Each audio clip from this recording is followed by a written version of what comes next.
为了确定自己的亲爹是生是死，他们冒险踏入了因纽特人的圣地，在坠落的飞机残骸上发现了泰坦巨物留下的抓痕，想必之前来过这里的人已经是凶多吉少。飞行员一边呼喊着同伴撤离，一边朝着飞机狂奔，不管其他人来不来得及上飞机，他先做好起飞的准备。眼看其他人临近，意外却发生了，从来未出现过的冰原泰坦登场，他直接一爪子打断了要起飞的机翼，紧接着将飞机强制叫停。冰原泰坦只生活在雪山之中，能喷出超越干冰的大量冷气，可以瞬间将周围的一切冻成冰雕，自然也包括企图逃走的飞行员。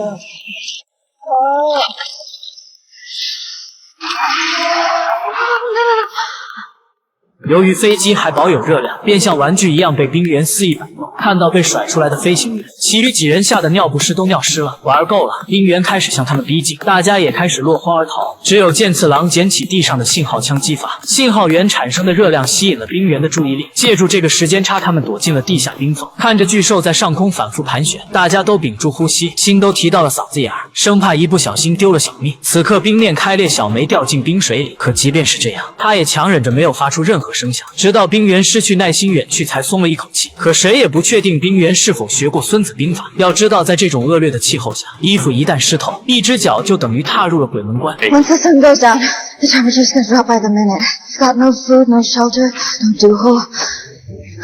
Where the hell are we going?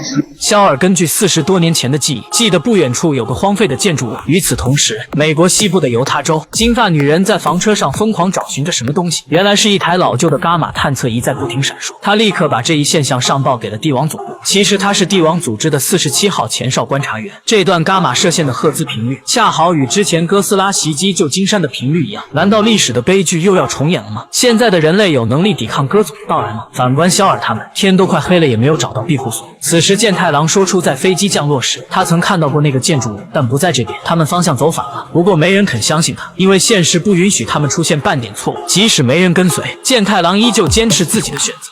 No, we can't just let him leave. He's made his choice, Jake. Let's go. 就这样，四人朝着完全不同的方向前行。可见太郎孤身一人，外加雪山的夜里更加糟糕。很快他就无力支撑昏厥，而另一边也没好哪去。由于他们辨别不清方向，已经围绕起点走了好几圈了，眼看小梅就要被冻死，他们只好回到飞机旁点起篝火。忽然地面发出剧烈震动，其实冰原也一直围绕在这附近，他似乎在这里守卫着什么。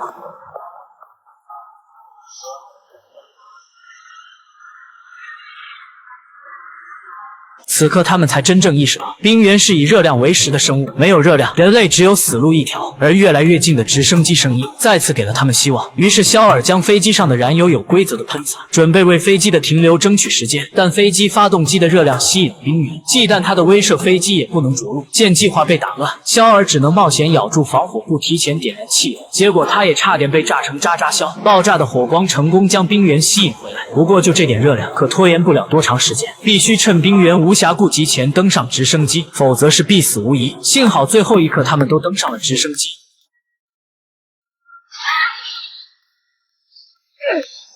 原来健太郎不仅没有死，还找到了他所说的那个庇护所，并利用设备发出了求救信号。而且在庇护所里，他看到了父亲曾生活过的痕迹。就在飞机离开这片区域时，肖尔知道冰原之所以会守护在这里，是因为眼前这个绚丽多彩的路。其实这就是通往地下世界的入口，证明兰达博士当年的设想是对的。等直升机降落后，竟发现帝王组织的人早已等候他们多时。如今几人也不知是喜还是忧。